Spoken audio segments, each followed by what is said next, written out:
you. Salt Lake City, make some noise. FanX, are there any Wildcats in the house today? Woo! Little selfie. Everybody throw your hands up in the air. Say what's up. That's how we do. What's going on, Coach? Go ahead and have a seat. Everybody do their thing. You know what? Hey, Corbin, can we get a Wildcat chant? Hey, what team? Wildcat! What team? Wildcat! What team? Wildcat! Wildcats! Get your hands together! Let's go. How do you beat that energy? First panel of the day, Grand Ballroom, Utah. Oh, geez. Hey, on behalf of everybody in the room and watching online somewhere, welcome back home. Thank you, Ro. Yeah. We know you're all over the world, but you know what? Utah definitely has a specific place in your hearts, right? Absolutely. Through everything, and that's what we're going to touch base on today. But before we even get started, somebody here on this panel has a specific way of warming up before they perform, before they do anything. So, Mr. Lucas, aka Ryan, only if you do it with me. can you take everybody through a warm-up? Yeah, let's do it.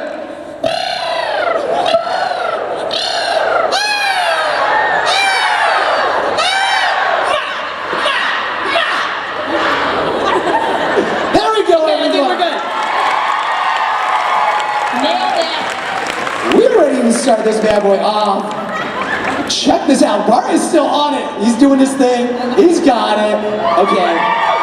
Regular Spielberg over here. Can you believe it's been almost 20 years? I believe 2006, right? We've ended up filming the first one. We shot in 2005. 2005, and I'm being corrected by April from Transpo right there. The original Transpo. So everybody should know, on set, there's so many people that play important parts. Transportation is one of them, getting us from home base camp, all the way to set, back and forth and doing all those things. Miss April's right there. She's joining us today for being part of all 3 movies. Miss April. Miss you. So good to see you. April. She knew it, 2005. What does that mean to you now, looking back on almost 20 years of this epic journey? Anybody take it away? I think it's time that we start doing, what they do when you turn 25 or whatever age that you want to be. You start just re-celebrating the same anniversary. Like, let's just keep it at 19 for a few years. I think I've got because I feel too old already. Yeah, I'm good with that. I like that. What about you, Corbin? No, I second that for sure. Yeah, no, we're just going to say that we're continually 15 years and that's it. Okay. But no, it truly is incredible since over the years it's continued to have these resurgences and the love has continued. I mean, obviously those who grew up with the films, they've had that nostalgia, and that includes us. I mean, it's just as much a part of our childhood as well. But what's truly incredible is how those people who did grow up with the films also have started having kids themselves and have started introducing it to their kids, and it continues to be a part of just the musical theater canon, and just I cannot be more grateful for it. I think it's a beautiful thing. Yeah, I was going to say thank you so much. It's every actor dreams of catching lightning in a bottle, and to have something become a classic and then see it passed on from generation to generation. Thank you for doing that. It's such a beautiful thing, and I'm so glad that we will have generations upon generations of Wildcats. Yeah, this is so wild. I cannot believe that you were just talking about almost 20 years and there's still this many people that want to talk about High School Musical. It's absolutely insane. We love you. Wildcats in the house.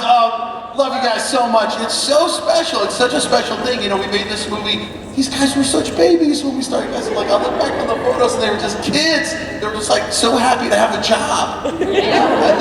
And then for me, it's I'd been around a little while. I was the old guy in the group, and then to watch these guys become stars and household names. And I always said, people always ask me, what was it like to watch these guys growing up? And I was I'm so impressed that everybody would remain so grounded and so kind and such good, they're such good people. And I love that. And now it's all these years later, it's such a big, important part of our lives. And we come here and it's so many people. It's oh man, my Wildcats. It's a beautiful thing. Thank you for being here. We love you. We you're going through that and you're explaining it, I'm thinking 20 years, 18 years, whatever it may be, everybody on stage still looks so young. You got You included, bro. You Yeah, included. It's the filter. They've got me on filter right here, okay? I pay extra for that as a moderator. But even speaking about the origin thing, every project has an origin. The audition process is a great pinpoint that I want you guys to talk about. Lucas, I'm gonna start off with you. What's it? Tell everybody about the audition process with somebody like Ashley Tisdale. What was that like for you? Well, that was interesting. First, I will tell you, I know not a whole lot of people know the actual origin of how the idea of High School Musical came about. The executive producer, Bill Borden, was at a Stomp performance, the percussion group, and he started thinking about, he loved Stomp, and he was thinking about a basketball game in high school, and he was like, man, it would be so cool to do a Stomp number with the squeaks and the swishes and the basketball bounces, and he was like, boom, Romeo and Juliet in high school, musical, let's do it. But okay, so auditioning, you know, we did our normal, I originally auditioned for Troy, got a call back, went and met with Kenny Ortega, the director, and he's like, you are not Troy.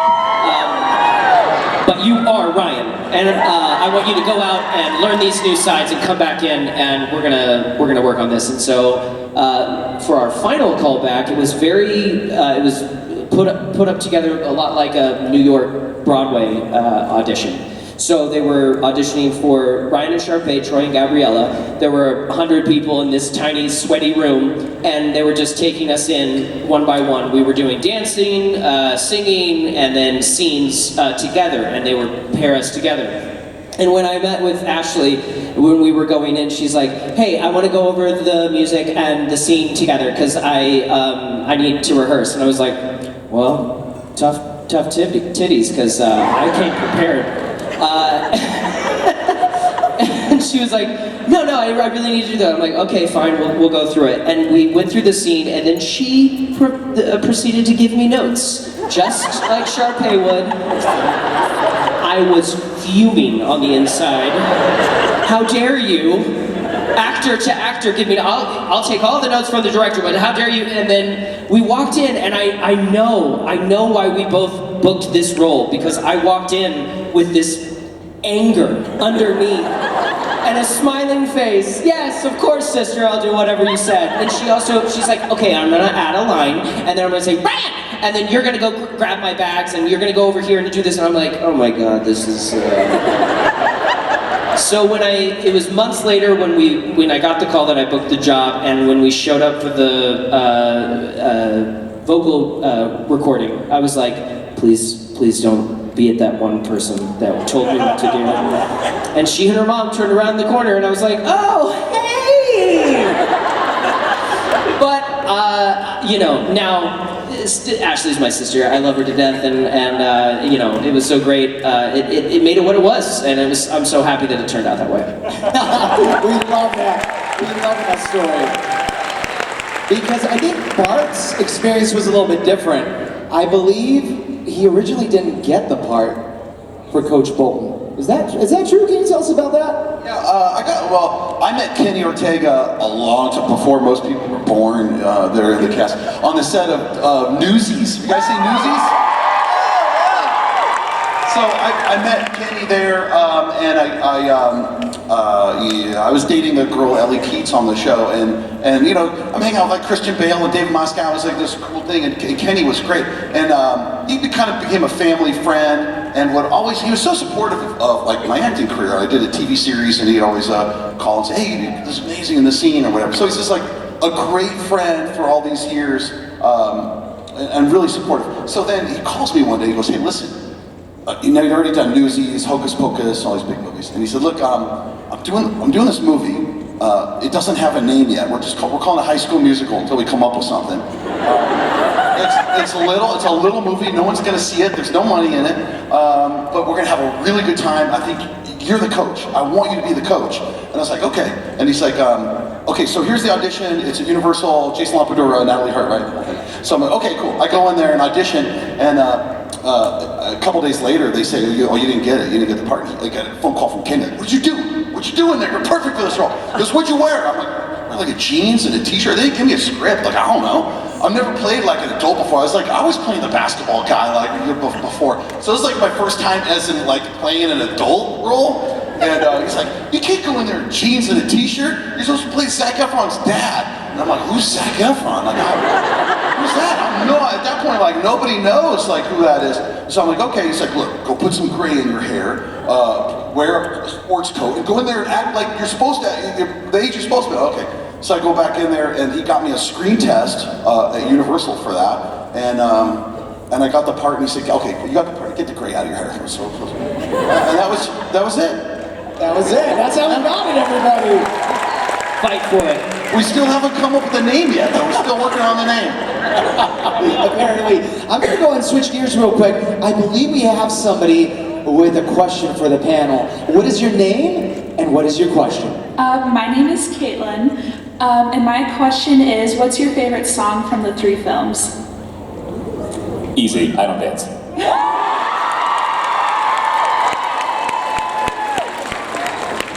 Getting to do that with this guy, that was one of the coolest experiences of that entire trilogy. I really wish we still remembered it. We keep talking. We're never in the same city for long enough to rehearse, but we need to work that back up again. I know, truly, yeah. I think we'd all like to see it.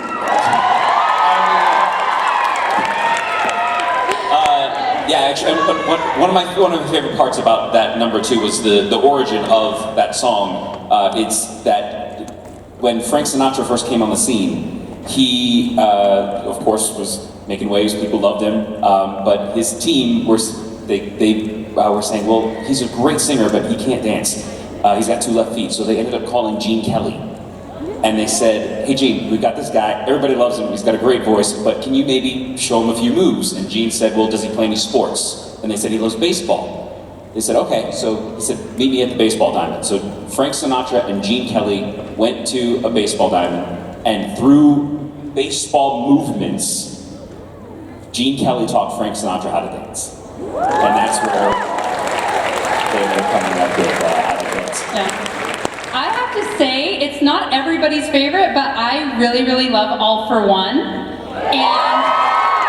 And especially, it was like the first song that I was like, yes, it's in my range. Like, I have a low voice, I can finally like belt this out. And then I had the wonderful Lucas as my partner finally for that. So if you watch that back, we are having the time of our life. Time of our lives. That was so fun. And it reads on camera. So I love that one, but I do have to say, I saw someone who used Can I Have This Dance as their wedding song? And after like listening to those words again, I went, wow, this is a beautiful song. Like, I did not really think about it in the moment, but it's beautiful. It's timeless. I like, as far as numbers go, I don't dance for sure, hands down. But as far as like written songs, and especially, you know, now, after like what we were saying earlier about how much time has passed and that you guys have carried this torch and kept this project alive, You Are the Music in Me describes how I feel about all of you so much and to such great detail. I love that song so much more now than I used to, and it's because of all of you, so thank you. I didn't get a song. Maybe you didn't notice that. Maybe, you know, I will sing for you now, though. Just kidding. But, you know... Feelings there, I could tell. There's feelings. No, Darvis and I had a song in the first one that got cut by Disney, and it was anything you can do, I can do better, like Andy Get Your Gun thing. And they cut that sucker. They said, we don't want to see the old people dancing. It's just mean. It's a mean thing to say. But I will say, I really like, I love the themes of High School Musical, and like, I don't know, during the pandemic and everything, it meant so much to people to have these really meaningful messages in the song. I think they're so beautiful and universal and everything. But that being said, I love when a song has like like when these guys are like, you know, playing the baseball. It's like there's got some grit to it, but then they're singing this beautiful, you know, beautiful song at the same time. But 16 for me. Well, it's the only time you hear my voice on the thing, because I say, come on, boys! That's about it. But get to do a cool monologue before about 16. We've got 16 minutes left in this game. We've got 16 minutes left in this quarter, and for you seniors on the squad, there's only 16 minutes left in that Wildcat uniform. And I think that was a beautiful message because it just reminds me, maybe everybody, that time is fleeting and it's precious, and to like this moment where we're together. Like every time I'm with these guys, I don't know if we'll be together with these guys again. This is special for me, and this is special for me to be with you guys. So there's only 16 minutes left, guys, in a while. 27. With that being said, you're sidetracking me, Bart Johnson. Can you give everybody here a Wildcat coach speech that's just gonna get into our heartstrings? Putting you on the spot. Let's go. Pull from your inner Kinney. I already did the one. He just recited it. No, He recited word for word. In fact, you remember that monologue. It's amazing. well, there's that one where it's like, Wednesday night to beat us 6 years running. Well, this year we're getting it back. Does anybody else? Yes, that's what it is. I will say this. I'll give you this one though. Where's my team, Darvis? What the heck are those two doing in a tree? That's what we're talking about. As you can see, you're back home in Utah. Everybody's loving being a part of the Wildcat family. But somebody on stage has special ties to Canada. They ended up doing projects out there, and then I think picking up somebody into their lives around that time. Corbin, tell us about Canada. What were you doing out there? Yes, I married a Canadian. That's what he's going after. So yeah, I mean, I love working in Canada too. I did a few movies out there. One of them being Jump In. We shot Jump In up in Toronto. But yes, I ended up meeting my wife in a grocery store up in Toronto, and we've been married for 8 years now. Did your wife recognize you? No, so she recognized my face, but didn't know why. Because and this is why we're together. Funny enough, I'd never actually seen any of the High School Musical movies, but she thought that I was a friend of hers. So she turned to me and she was like, "Hey, how's it going?" I was like, I'm good. What's up? And then she realized that she didn't know who I was, and at the time she was working for this coffee company, and they were doing a sample, showing their stuff in the store. And she goes, "Oh yeah, well we have this medium blend, and you should check this out." And it was just a really funny, neat, cute, and we ended up we went salsa dancing. And Sasha's in the building too, right? Of course. Yeah. Sasha's just as much a part of the Wildcat family. That's it. Yeah. Love that. But bringing it back to Utah, in Utah, let me know if anybody agrees with me. We love crafting in Utah. We love scrapbooking in Utah. Lucas, do you do any crafts? Bracelets in particular. Maybe a few. I make some bracelets and some bookmarks. At home I like to build furniture and, make rugs and paint and do a few things. I don't know. You got me interested because I would like a Lucas bracelet. Would anybody else like a Lucas Grabeel bracelet? Man, I should have worn some. I would have thrown them out. I'm sorry. They're back at the table. One of my favorite memories is when we were on Lucas is always taking on some new artistic endeavor. And one of my favorite memories was when we were on the High School Musical tour and doing the concert tour across the country. At one point on the tour bus, we had, I can't remember where we had stopped off, but you all of a sudden walked on with an accordion. Oh, yeah. And we were like, what's that? And she's like, I bought an accordion, I'm gonna learn. Okay, cool. Our music director played the accordion really well, and he told me that he would help me learn, and he did, and it was great. How many instruments do you play? I'm a good actor. I fake my way through a lot of instruments that I'm not that great at, but I like to collect instruments more than play them professionally. But yeah. Awesome. And if people want those bracelets, they could buy some at the table, right? Yeah. Perfect. We'll take another audience question right here. What's your name and what's your question? My name's Melissa, and my kids are the Wildcats. They're elementary school in Idaho, actually. The Wildcats! But what I wanted to say is, what is it like to be a part of bringing back musicals? Because you guys were high schoolers playing high schoolers, which hadn't happened before, I don't know. So to me, that was amazing and something that that families could have like this positive thing to look forward to, and like energy and encouragement and positivity to be like, hey, I can really do something. And what's something that like a meaningful exchange you've had with a fan or something that you're like, wow, I really did something. So I actually have a very crazy full circle moment where I remember being homesick one day from school, and I was on the couch eating chicken noodle soup and watching Newsies. And I remember looking at my mom and I said, Mom, I think it is my dream to bring back musicals. And little did I know that someday we would be a part of this wonderful experience. And like you said, the fan interactions are everything, especially like for me, I didn't grow up seeing people that looked like me on TV. And so the outpouring of,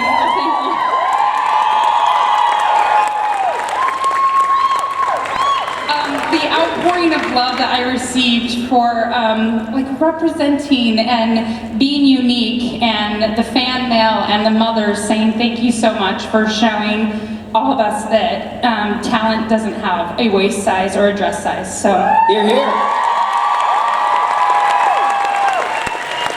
KayCee, let's keep going with that, because I don't know if Martha was supposed to be a repeat character, right? No, I was very blessed. In fact, when we go back to auditioning, my audition was very different than yours. I actually heard about the project from Bonnie's story, because she used to choreograph for my competitive dance group. And she ran into me and she said, oh my gosh, I'm doing this like tiny Disney project that doesn't even have a name. But they did say in casting they wanted all different shapes and sizes and colors, and I thought of you. And so I went to the audition, and I was 19 at the time. I took my students that I was teaching, because I thought, what a great experience for them, you know? And I auditioned for Martha. I was one of 500 that day. And Kenny actually walked over to me after the audition, and this really was like life-altering for me, because growing up wanting to be in the entertainment business, doing theater, doing dance and acting, I was told like 10,000 no's and that I didn't fit the part, you know? And so Kenny walked over to me and he grabbed my hands and he said, I love you. You're different. And it was like, you know, my whole life what I had fought against was actually what made me stand out that day. And he said, I have looked for Martha. We auditioned New York and we auditioned LA, and we just didn't find her. And I think you were here hiding in Utah. So, really, and so then I did stick to the status quo, and they sent the dailies, that shows how old we are, sent the dailies to Disney, and Disney said, wow, we really liked like her and what she did, but like everything's already scripted, and like songs are already done, so what do we do? And I got the phone call the night before you guys were doing We're All in This Together, and I learned the dance the night before, and they threw me in. So, to all the Marthas out there, or Marios, whoever they may be, what piece of life advice would you give them? I would always say to be, you know, it's so cliche to say, but seriously be yourself. Because anytime you try to change that, you never know if that next role or that next thing, they were looking for you just the way you are. So that would be my biggest advice. I love that. Hey, and while we're here, we're all together. Big shout out to Miss Bonnie's story. Big shout out to Chucky Grabeel. Big shout out to Mr. Kenny Ortega. Who can talk about the magic that is Kenny Ortega? Because there's no lead. Before we get, I'm going to say one thing, because that question about being a part of musicals coming back, you know, Kenny he had a conscious mission to bring musicals back. He tried to do it with Newsies, he made an impact, he didn't make quite the impact. Tried with Hocus Pocus, he's done a bunch of musicals. And then this one, this tiny little project. Dirty Dancing too. And Dirty Dancing, and the choreography for Michael Jackson for 14 years, and Xanadu, and so many amazing projects for so long. But he's like, I want to bring musicals back. And we didn't know it was going to be this one. But then I was just thinking about that, because I was thinking Lucas, he makes beautiful music now. He's a part of bringing music back. And Corbin is like a big Broadway star now. He's a big, like he does all this beautiful work on stage. A big part of bringing musicals back because he brought his fan base and everybody knows him like to Broadway, and like that's important. And KayCee's like an amazing dancer. She's bringing her dancing to so many places. So it's like, it's cool that like we got that experience, but we've all kind of gone on to like still contributing and loving bringing musicals back. That's amazing. Before I get sidetracked again, another fan question. What's your name and what's your question? My name is Ashton, and my question is, what was the first play you ever did? I was 12 years old, and I did a high school musical, which didn't make any sense, because they're supposed to all be in high school, but a very particular director, a lot like Ms. Darvis, was like, we need a young child to play the role of Colin in The Secret Garden. And I mean, I remember the curtain coming up the first time, and I was like, all right, that's it. This is what I'm doing. Like, cannot picture anything else. So yeah, Secret Garden. It was great. For me, it was Ren in Footloose. Yeah. I think we share that too, right? Yeah, I did it my senior year of high school, and my high school musical, the senior year was Footloose as well. Mine was freshman year. And you went to a performance arts high school. That means even more. You know what's funny is, especially people always say, it's like, oh, High School Musical, as much as it was such a huge part of my childhood, it also ruined my high school experience because I thought we would always be just singing and dancing in the hallways. But that actually was my high school experience because I went to an arts high school. We really would like sing and dance in the hallways. We all didn't get that, but whatever. No, that's awesome. So mine is actually in the 4th grade, and I played Dorothy in The Wizard of Oz. And I do remember having a moment where I was like walking up the aisle in the beginning with like the fake Toto and like interacting with the audience, and I was like, wait a minute, because I had been doing dance since I was 2.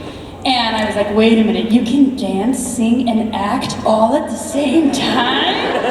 This is even better. And I was like, yep, this is it. This is what I want for my whole life. So I kind of had that moment too, Lucas. I did West Side Story in high school because oh, right. I wasn't expecting that. But I was in choir because all the girls are in choir, so I was like, that seems like a good idea. I was better than football.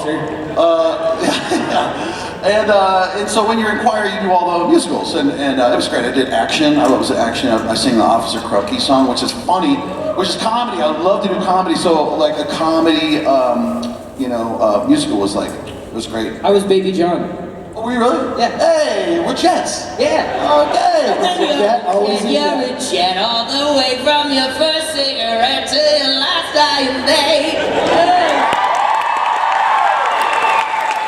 So you saying it just like that? Exactly like that.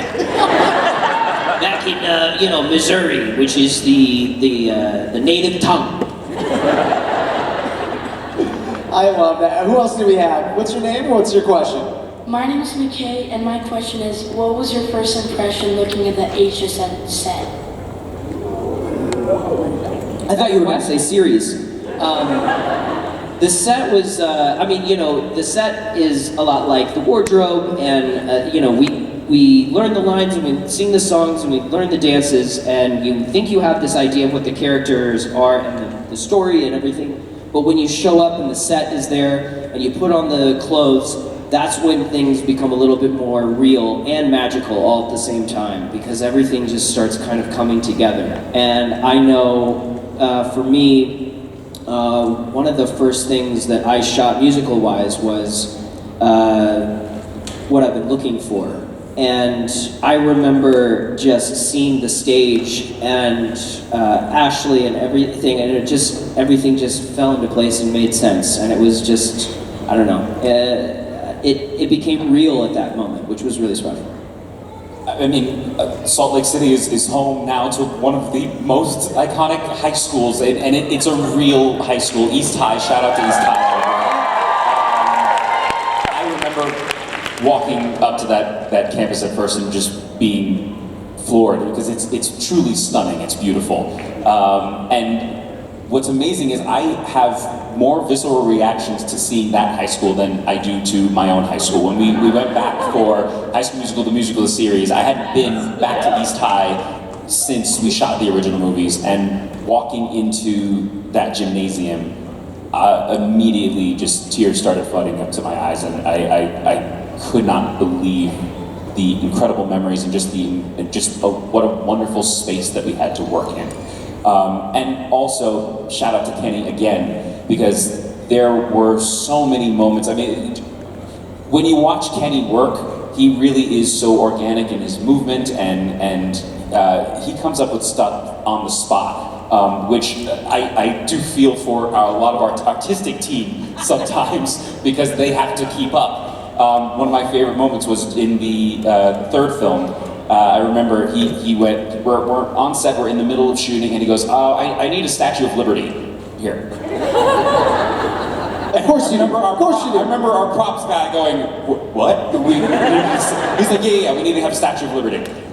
So the next day they had a Statue of Liberty for it. So again, truly incredible sets. But the fact that Kenny was just able to have all of these incredible inspirational moments and bring what he did to it is beyond. Yeah, Mark Hoffling was the production designer for all 3 films. He was absolutely incredible, and so many of the things that he built for East High School, they kept up, and they are still there all of these years later, which is just insane.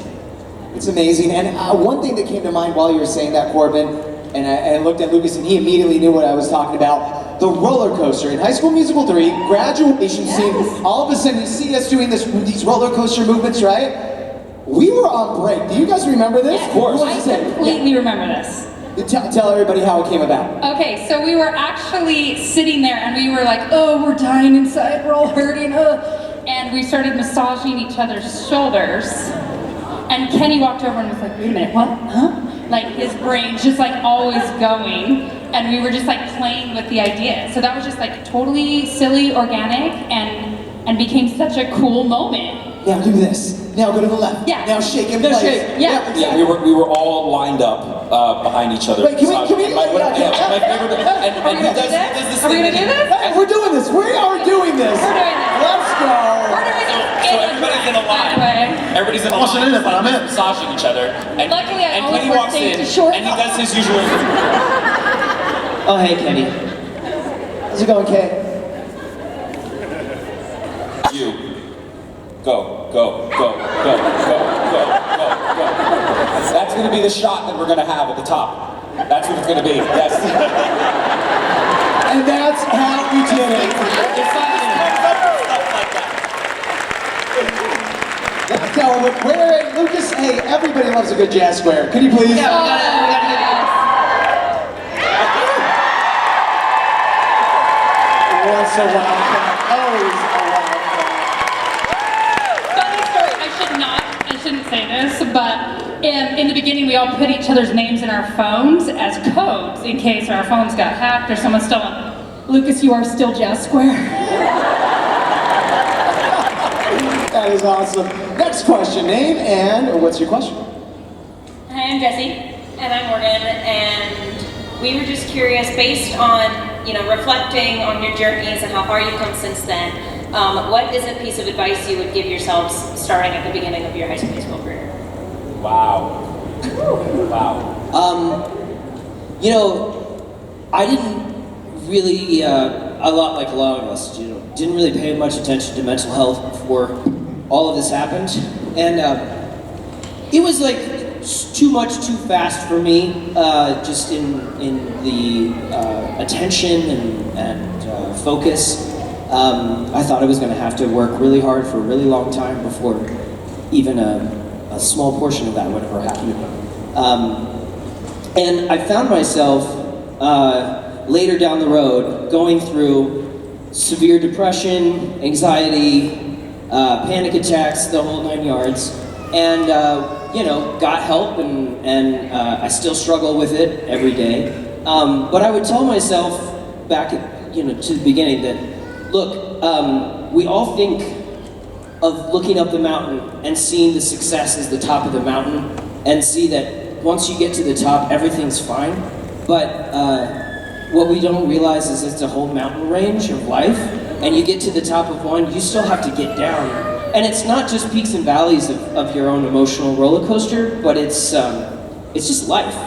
Things are great sometimes, life is full of joy sometimes, and it's also full of challenges and complications. And it doesn't matter where you are in the echelon of who you think you are going to be or how successful you are. Life is just life, and we all deal with the same crap that you know, as humans. You know, it may come in different packages, but it still feels the same. And so to prepare myself for that and to know that it's not something that's wrong with me, that we're all feeling it.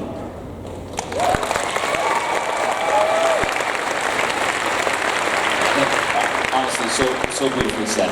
So beautifully said. And I think that you're completely right. We have had so much more focus on mental health over the years and more recent years. And I know that when everything did first begin with High School Musical, I mean, we were kids, we were teenagers, and it's a lot. and I remember being put under a spotlight and all of a sudden going, okay, well now and being put in a position of having to all of a sudden be quote unquote role models, and even more so through a Disney lens. And you know, this teenage years, high school time, it's a time where you mess up. it's a time where you're learning.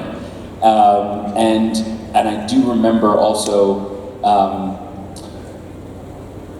at that time, and again, I feel like we've come a much longer way. But again, in teenage years, there was so much bullying, and I remember feeling like I couldn't react in a way that would be normal to any kind of bullying. I had to constantly have that smile on my face and be like, it's okay, it's okay, it's okay. And I think I would have liked to told myself back then, it's like, no, you don't have to just deal with disrespect. It's all about mutual respect. So I think that was something that I had carried for a long time. And just to know you can't please everybody, but just always try to lead, of course, with kindness and respect as much as you can.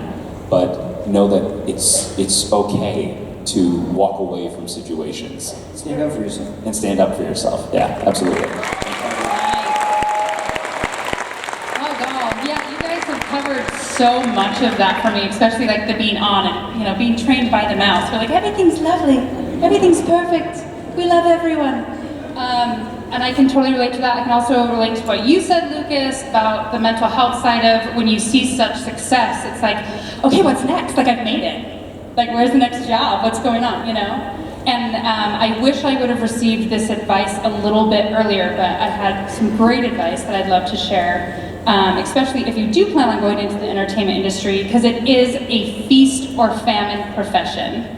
And that's not easy, and there's a lot of rejection. And I had great advice once where somebody told me, make sure you just keep living your life. You can't wait on that next thing to be happy. Like, just find the joy in what you're doing now. And for me, like, that was motherhood, and that was raising these little babies. The first baby Wildcats, by the way. I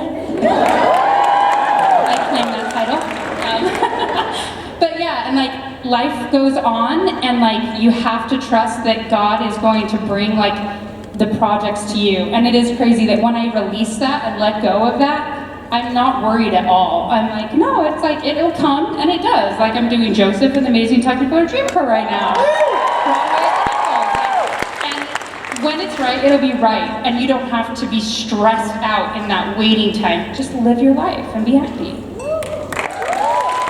I'm trying to do this real fast, guys, because I see our time is ticking away here. But anytime you hear someone say, I care about mental health, I'm going to be an actor. It's not a good recipe, really. It's rough. It's really rough. But the only thing I would like to encourage people, and I think this applies to everybody, is the jobs and the working and the fun, like the fancy stuff. It's all gravy. That's like icing on the cake. It's not the cake, though. That's just the icing. It's just the fun stuff. And it's fun, and we love it, we're passionate about it, we're excited about it. But it's like, that's not where true fulfillment comes from. So if you could like have true fulfillment, like, and that's like your relationships, you know, whether it's someone you're married to, your interrelationship with your family, your friends, whoever's like near and dear to you, like that's where you're gonna get your fulfillment, you know, serving others. And it's this weird time that we live in where like judgment and canceling people is like paramount for some reason. And really what happiness comes from love and kindness and forgiveness and patience and resilience and just forgiving people, you know. And that's, I hope that society will embrace more of these wonderful things, because I think that brings happiness and fulfillment. And then you can enjoy the fancy stuff. And then you can enjoy being an actor or whatever you're doing, and enjoy your money or your success or whatever, because you already got your fulfillment. And that's my, There we go. that's 2 cents from me. One more quick fan question. Name and question. Hello, my name is Savannah. I've been a Wildcat since I was like 14. Okay.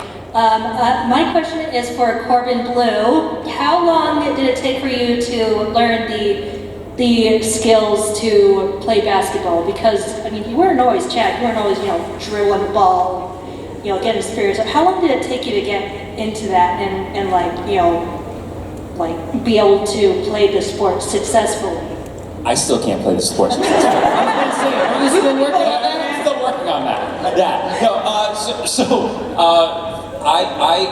I've always been a performer. I've always loved dance. My parents gave me my first pair of tap shoes when I was 2 years old. Like dance, I always say, has been my first language. So during the audition process, I went in. I had to sing. I had to act. I had to dance and do all these things. But the final leg of the race was this dance audition that I had to have with Chucky Claypool, with our choreographer. And it was just the two of us. He was the final word, and Kenny had said to him, "We love him. You can just tell us that, make sure that he can do the get you ahead of the game choreography, and that he can play basketball, then he's got the job."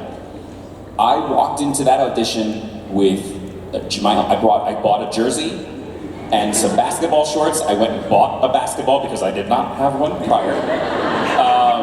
And my dad had like worked with me to like just be able to dribble. But again, dance was always my thing. So for some reason, the choreography with the basketball all came naturally, and I walked into that room looking like a baller. But when I showed up on set that first day, we of course had all of our dance rehearsals, music rehearsals, but we would also run drills in the gym. And the first day running drills, all of the producers and everyone, they went, "Oh, you can't play." But I will say, I'm very proud to say that ball, I carried that with me every day for the next, 4 years that we shot these 3 movies.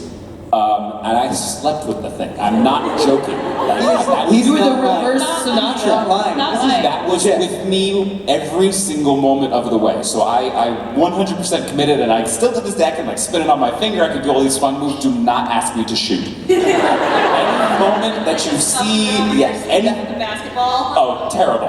Any moment that you see like that we're actually doing a layup, that probably took like a good 7 takes for me to get that shot. He took that thing everywhere, rehearsals, to dinner, out and about, wherever we were going. I would go to the bathroom, underneath the stall there would be a basketball. I knew Corbin was in there. But the amount of dedication each and every single one of you have to this amazing, incredible project. We're out of time, but last but not least, can we just go really quick, lightning round? 20 years, High School Musical. Who says yes to an HSM reunion?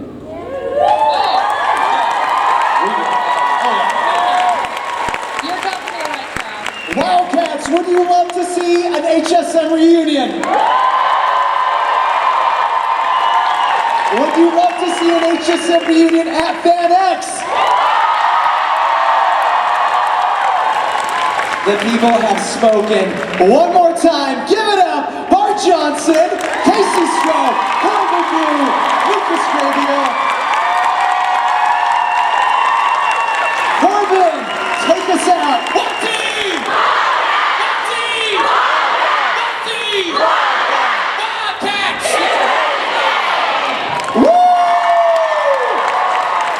Hey guys, later on tonight we've got a concert.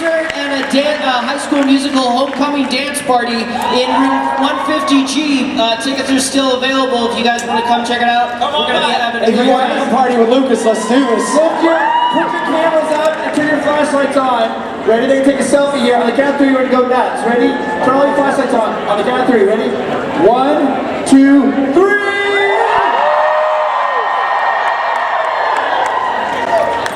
Thank you, everybody.